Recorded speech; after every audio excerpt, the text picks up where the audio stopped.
అనిల్ రాజన్ కుమార్ గారిని ప్రత్యేకంగా అభినందిస్తూ ఉన్నాం. మరి వారు ఈరోజు సేవకుల ఉదయకాల ప్రార్థన అని పిలవగానే మరి పాస్టర్ గారు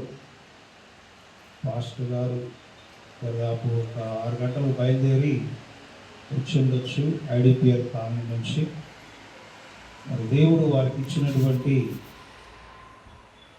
ఆ యొక్క పిలుపును బట్టి వారు సంఘాన్ని పరిచర్యను ఎంతగా ప్రేమిస్తున్నారో మనకు అర్థమవుతుంది. అంత మాత్రమే కాకుండా ఈ సంఘాన్ని కట్టడంలో, ఈ నిర్మాణం చేపట్టడంలో దేవుడు వారికి ఇచ్చిన గొప్ప విశ్వాస జీవితాన్ని బట్టి ప్రత్యేకంగా మరి సేవకుల తరఫున వారిని అభినందిస్తూ ఉన్నాం. అదేవిధంగా మన రాజపల్లి పాస్టర్స్ అసోసియేషన్ ప్రెసిడెంట్ గారికి మరి ప్రత్యేకమైనటువంటి హృదయపూర్వక వందనాలు తెలియజేస్తూ ఉన్నాం. ఎందుకంటే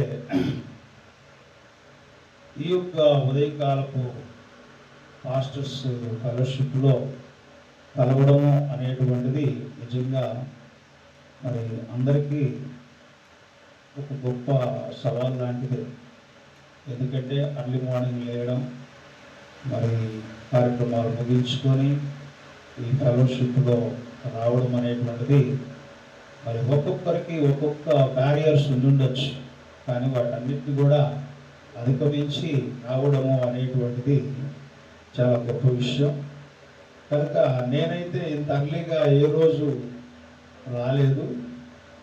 ప్రెసిడెంట్ గారు నాకు వాక్యం ఇచ్చి ఇక్కడ 8 గంటలకే ఉండేటట్లుగా చేశారు.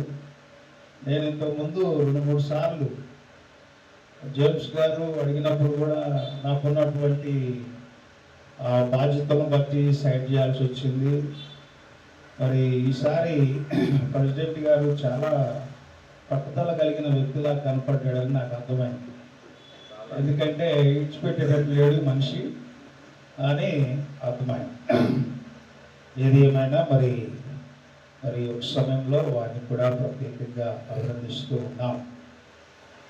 ఈ యొక్క సమయంలో కొద్ది నిమిషాలు మనం దేవుని వాక్యాన్ని ధ్యానం చేసుకుందాం.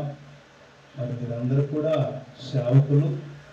సేవకులకి వాక్యం చెప్పడము అనేటువంటిది సహజంగా మరి అందరు కూడా కొంచెం ఆలోచిస్తారు.